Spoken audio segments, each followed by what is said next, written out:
এই বাচ্চাটা গাড়ির সামনে দাঁড়িয়েছিল, কিন্তু এই মেয়েটা তার লক্ষ্য করেনি। সে ফোনে কথা বলতে বলতে গাড়ির ভেতরে চলে যায়। এরপরে সে গাড়িটা স্টার্ট দেবে, ঠিক তখনই সে দেখে একটা বয়স্ক লোক হুইল চেয়ার সহ উল্টে পড়ে আছে। এরপরে সে গাড়ির স্টার্ট বন্ধ করে দিয়ে সেই বয়স্কটাকে বাঁচাতে ছুটে দৌড়ে যায়। সে সেখানে গিয়ে হুইল চেয়ারটা তুলে বয়স্ক লোকটাকে অনেক কষ্টে সেই হুইল চেয়ারের উপর বসিয়ে দেয়। তো বাচ্চাটা তখনও পর্যন্ত সেই গাড়ির সামনেই দাঁড়িয়েছিল। এরপরে সে সেই বয়স্ক লোকটিকে গাড়িতে বসিয়ে বলে সাবধানে বাড়ি যেতে।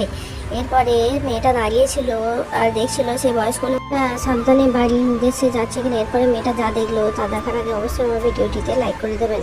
এরপরে সে দেখলো তার গাড়ির সামনে একটা বাচ্চা দাঁড়িয়ে আছে। এই বাচ্চাটা আর কেউ নয়, তারই বাচ্চা, যাকে সে গাড়িতে বসিয়ে রেখে কাজের জন্য গিয়েছিল। এরপরে সে বাচ্চাটা গাড়ি থেকে নেমে তারই গাড়ির সামনে দাঁড়িয়ে ছিল।